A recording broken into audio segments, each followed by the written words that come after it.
Vereadores querem anular pelo menos 4.000 multas de trânsito em Curitiba. Recomendação é que multas em vias com novo limite de 50 km por hora sejam canceladas até a adaptação de motoristas. Paraná promete vacinar a população adulta até o fim de setembro. Funcionário da prefeitura rasga cartaz fora Bozo de professor em fila de vacinação. Caso aconteceu na unidade de saúde Vila Feliz, no bairro Novo Mundo, em Curitiba. Estrada do Colono serviu para emboscada e assassinatos durante a ditadura. 5 militantes foram assassinados pela ditadura no episódio conhecido como Massacre da Medianeira. Plural para ouvir, a edição diária em áudio do Jornal Plural.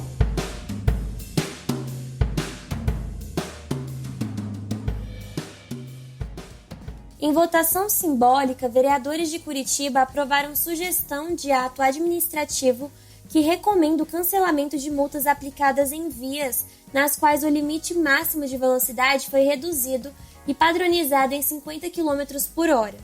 Se acatada pelo Executivo, a medida invalidará ao menos 4,2 mil infrações aplicadas desde a última semana de janeiro. O número é parcial e considera apenas dados das 4 semanas posteriores à implementação do novo limite de velocidade. Recorte de relatório feito pela Prefeitura a pedido da Câmara Municipal. O balanço leva em conta trechos com radar onde a mudança já estava valendo até o fim de abril. 2 na rua Desembargador Westphalen, entre o Centro e o Parolim, e os outros 2 na Avenida Presidente Kennedy, nas esquinas com as ruas Rio de Janeiro, no bairro Rebouças, e Santa Catarina, no bairro Portão, e nas canaletas de ambos os sentidos no cruzamento entre as avenidas Silva Jardim e Marechal Floriano. Neste conjunto, o total de multas aplicadas por velocidade acima do permitido aumentou quase 14 vezes. O levantamento mostra 308 infrações emitidas nas 4 semanas anteriores às datas de alteração, quando todas as vias tinham velocidade máxima de 60 km por hora. Nas 4 semanas posteriores à validação do novo limite, a quantidade de infrações somadas chegou a 4.276. A disparada mais evidente foi na rua Desembargador Westphalen.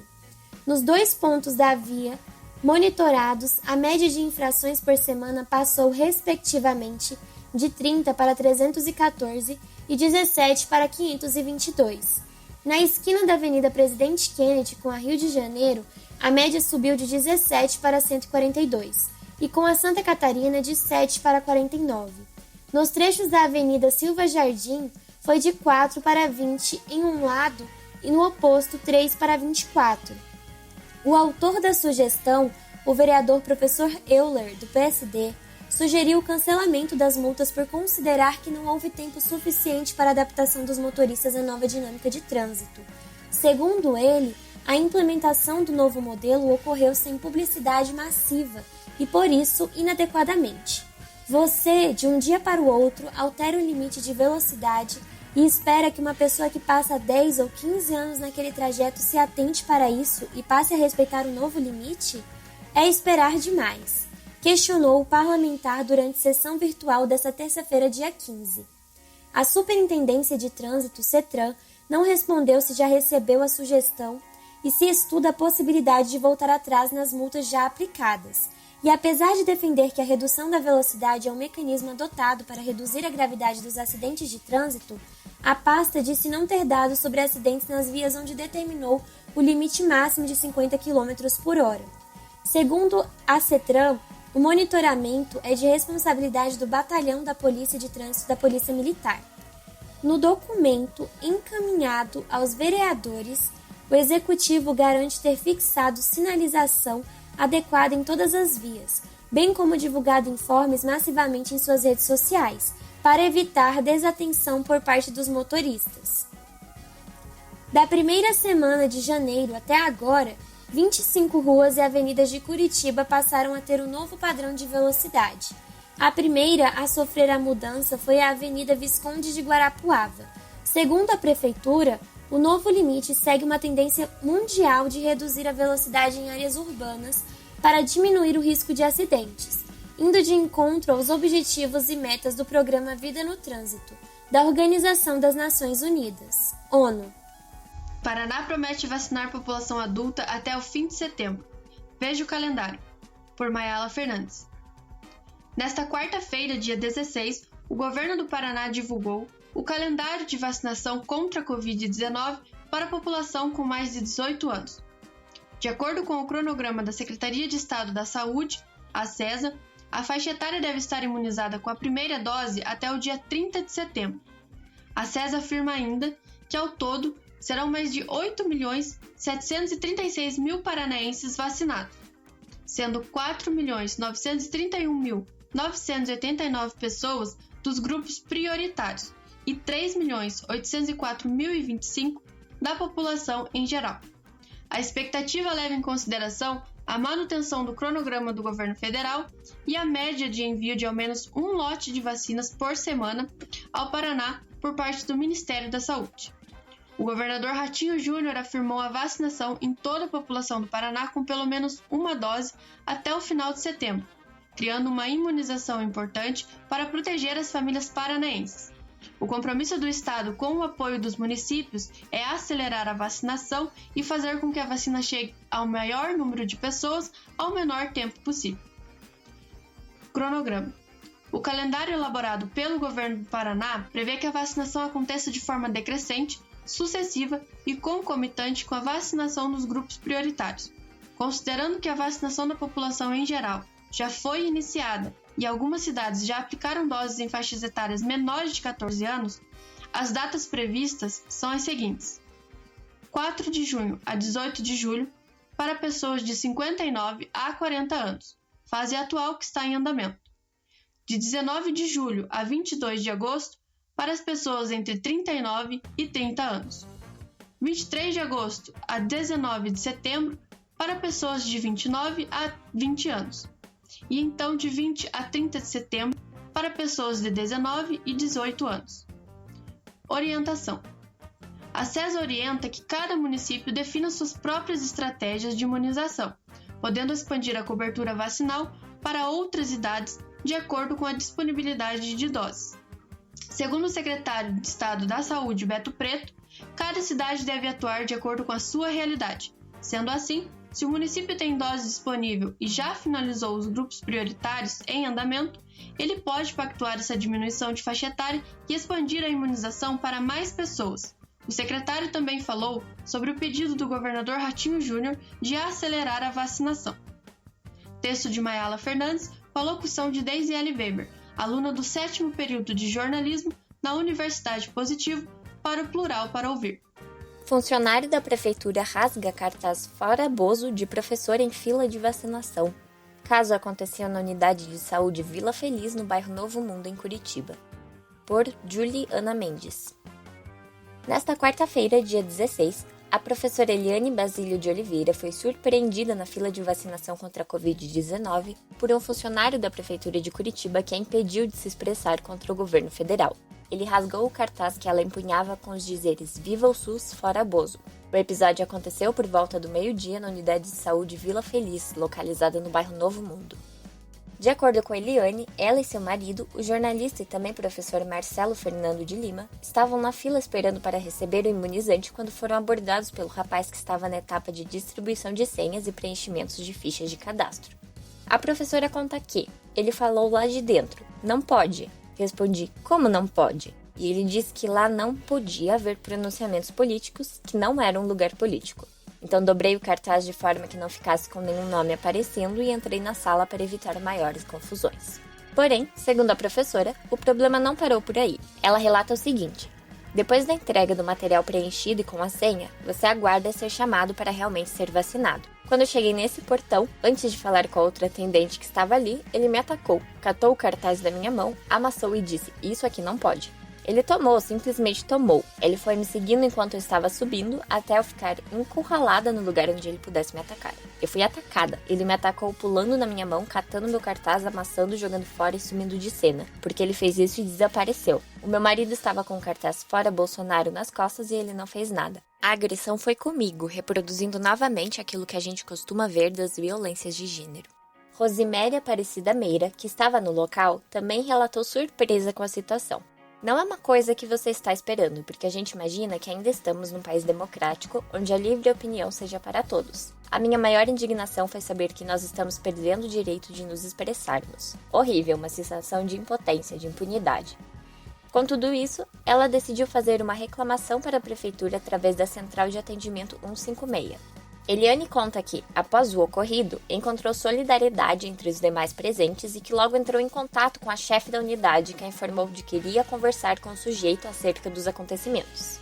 A professora, que também fez reclamação no 156, agora pretende abrir um boletim de ocorrência relatando os acontecimentos. Ela explica, a ação que ele fez foi de violência, de censura.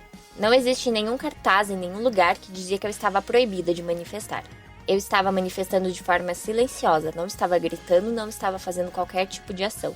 Eu estava manifestando de maneira individual dentro de um espaço público, num país onde 500 mil pessoas estão mortas porque não tiveram acesso à vacina. Entramos em contato com a Secretaria Municipal de Saúde, SMS, mas até o fechamento desta matéria não obtivemos respostas. Com reportagem de Juliana Mendes, a locução dessa matéria foi de Giovana Lucas, aluna do 7º período do curso de jornalismo da Universidade Positivo, para o Plural para Ouvir. Estrada do Colono serviu para emboscada e assassinatos durante a ditadura. 5 militantes foram assassinados pela ditadura no episódio conhecido como Massacre da Medianeira, por Observatório de Justiça e Conservação.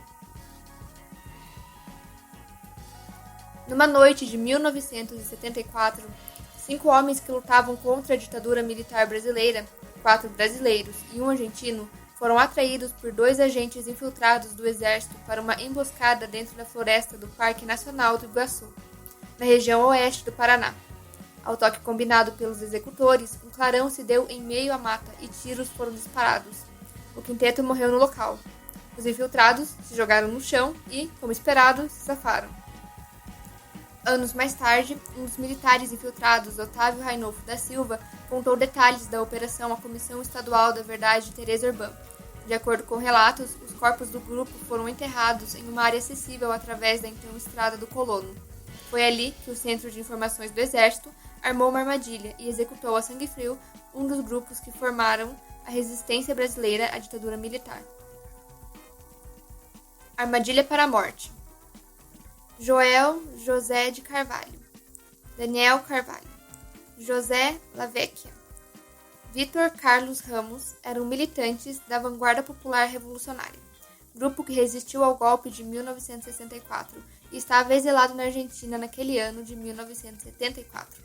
Lá, juntamente com o argentino Ernesto Rugia, eles foram atraídos pela armadilha de Alberi Vieira dos Santos, agente infiltrado na resistência, e de Rainolfo, que se fazia passar por motorista.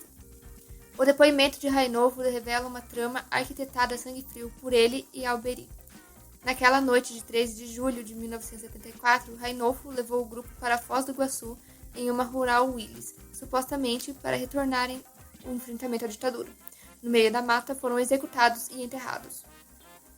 Rainolfo disse à comissão que, quando eles chegaram no local combinado para execuções, e quando a luz acendeu, parecia um computador, e que ele já sabia que era para deitar, então deitou. Os outros acabaram se assustando.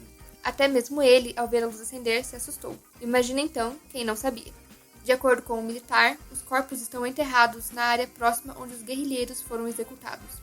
Apesar disso, buscas já feitas no local pela Comissão Especial sobre Mortos e Desaparecidos Políticos, sediada na Secretaria de Direitos Humanos da Presidência da República, jamais os localizou.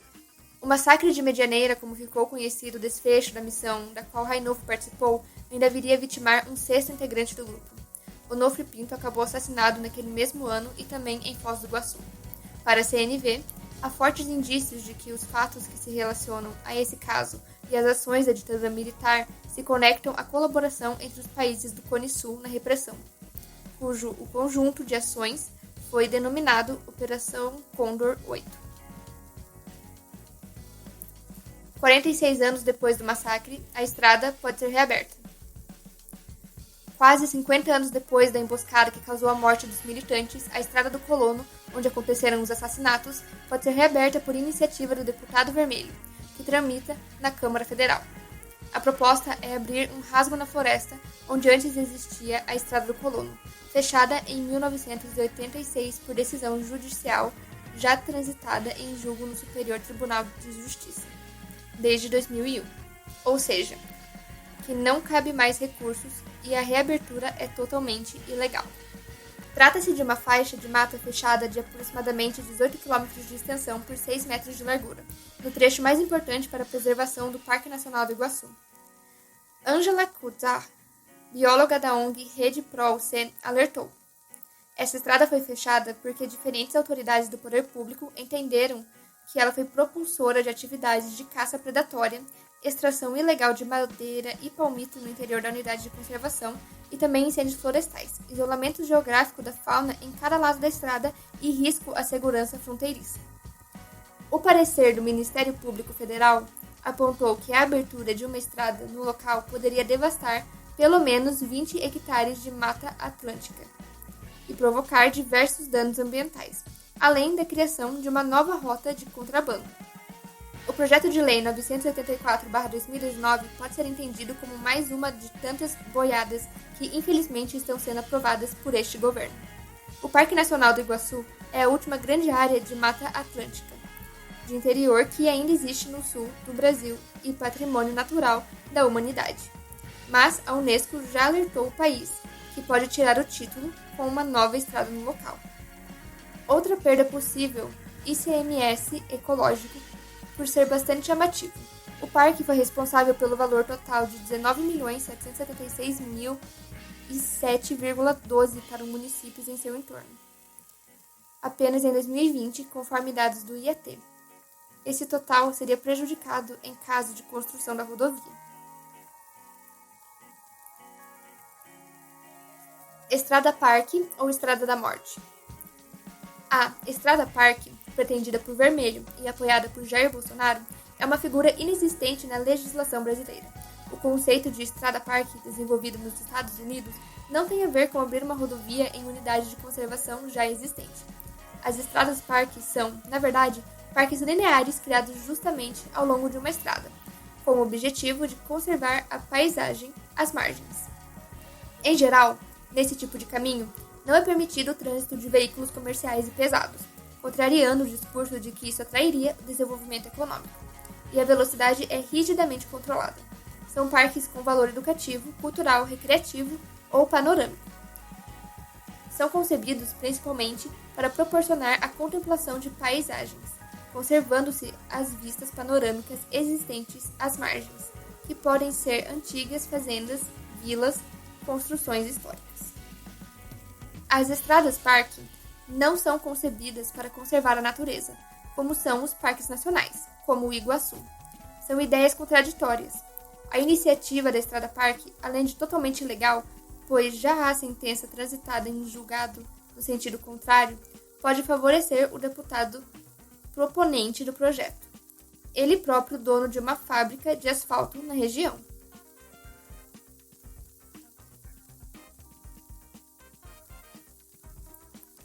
Mas quem é Vermelho? O deputado Vermelho, da base de apoio do governador Ratinho Júnior e de Bolsonaro, foi denunciado pela Operação Pecúlio, que investiga a existência de um mensalino em Foz do Iguaçu. A família é proprietária da construtora Cogueto Maria, que atua na região do ramo da mineração, concreto, pavimentação e construção pesada. Ele e o filho foram denunciados pelo Ministério Público Federal por supostos pagamentos a servidores e políticos na gestão do então prefeito de Foz do Iguaçu, Reni Pereira. Em 2017, o juiz federal Pedro Carvalho Aguirre Filho, da Terceira Vara Federal de Foz do Iguaçu, absolveu a dupla alegando provas insuficientes. Mas o Ministério Público Federal recorreu a sentença ao TRF em 2018, mas ainda não há nova decisão. Essa locução foi realizada por Sabrina Cardoso, aluna do 5º período de jornalismo da Universidade Positiva. Plural para ouvir, a edição diária em áudio do Jornal Plural. Edição Sandy Bart, locução Sandra Guimarães, orientação Sandra Nodari. 3